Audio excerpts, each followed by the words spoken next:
아침마다 출근하면서 드는 생각. 아, 남의 돈 뺏어먹기 정말 힘들다. 그럽니다.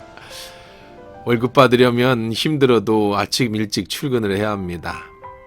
돈 주는 사람도 자기 돈 아까울 텐데 나한테 돈 주려면 쉽게 주겠습니까?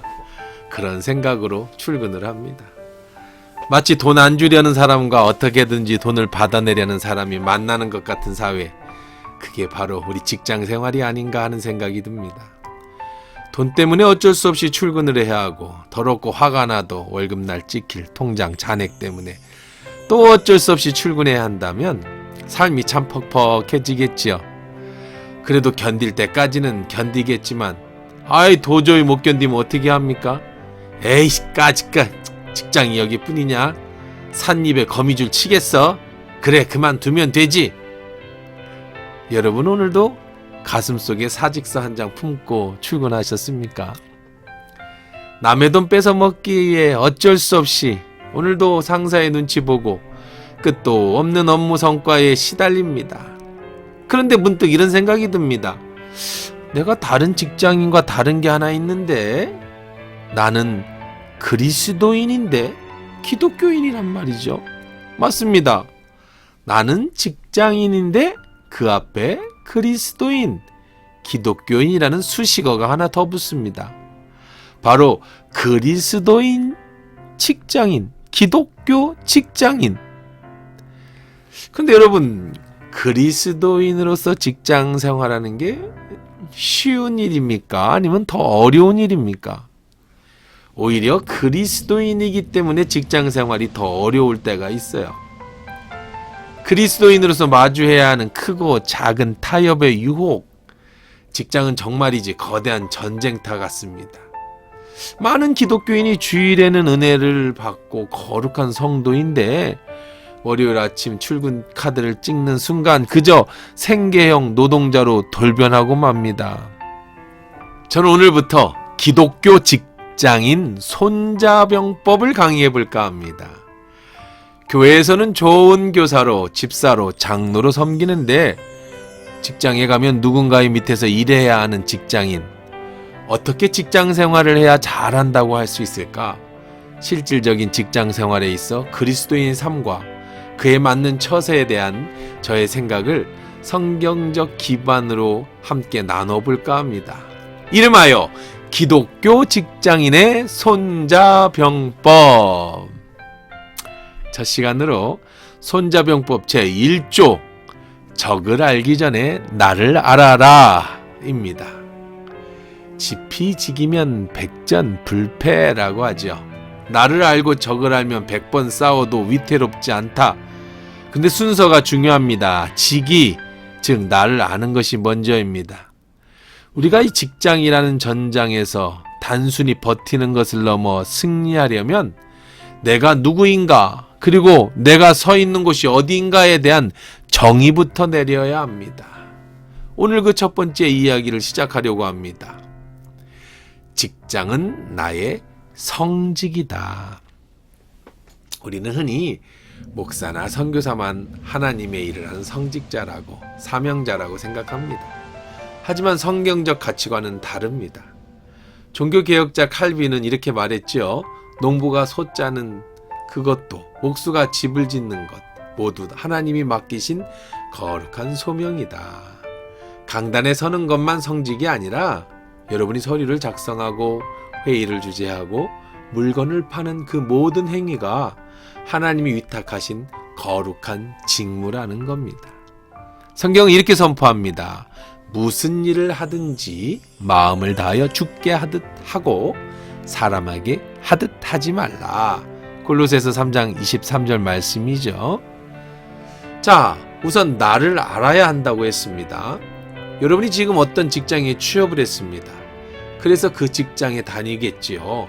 그리고 사장님이 월급을 주실 겁니다. 그 월급이 대부분 직장 생활을 하게 하는 원동력입니다. 만일 여러분이 월급을 받지 않고 일을 한다면 그건 봉사활동이겠죠. 그럼 굳이 험한 꼴 안 봐도 될 겁니다. 근데 다른 점이 있어요. 내가 그 직장에 다니는 이유는 사장님이 주시는 월급을 받기 위해서가 아니라 하나님이 나를 그곳에 보내 그 일을 하게 하셨다라는 사실입니다. 진짜 오너, 사장은 바로 하나님이시라는 거죠. 내가 그 회사에 나가는 것은 월급 때문이 아닙니다. 하나님이 나를 그곳에 보내셨기 때문입니다. 이렇게 해서 한번 생각해 보세요. 여러분은 교회에서 직분을 맡아 열심히 섬기지요. 교회학교 교사로, 성가대로, 집사와 장로로 교회 일을 하실 겁니다. 안 하는 분은 이제 하세요. 그런데 왜 합니까? 목회자가 아닌 이상 월급 받으려고 하는 건 아니지요. 하나님이 내게 주신 사명 아닙니까? 그런데 그 일만 사명이 아니라 직장 일도 사명입니다. 하나님이 나를 교회의 교사와 성가대로만 보내신 게 아니라 직장으로도 보내신 겁니다. 나의 진짜 주인은 회사 사장님이 아니라 하나님이시죠.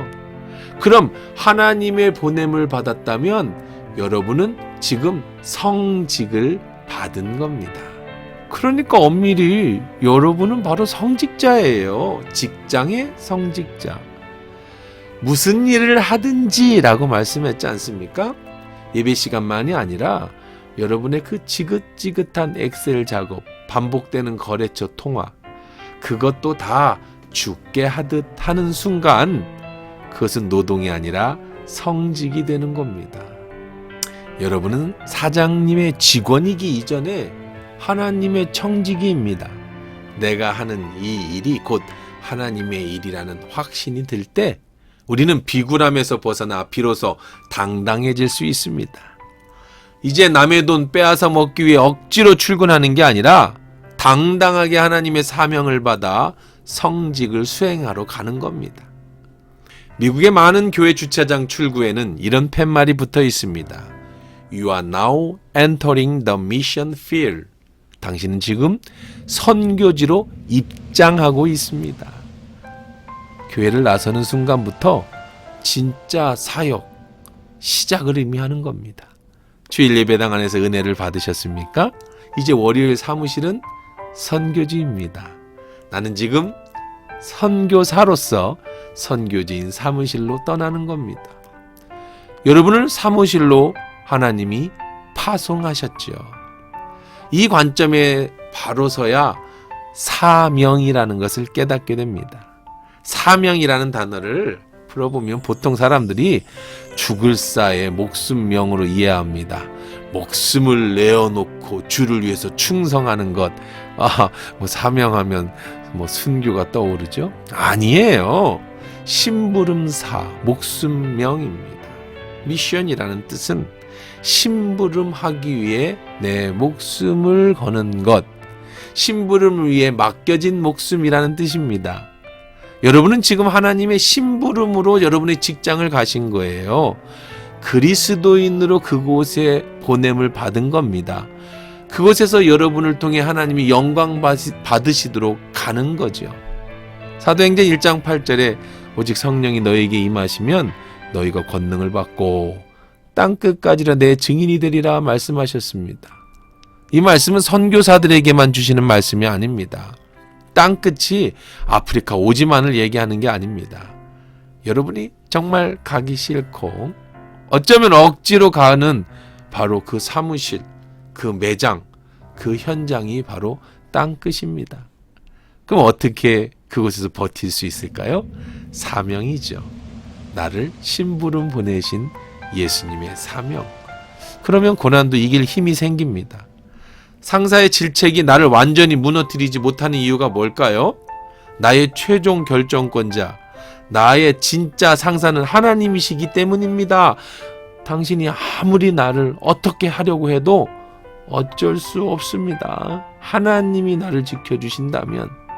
사명은 우리를 단순한 생존자가 아닌 승리자로 바꿔주는 거죠.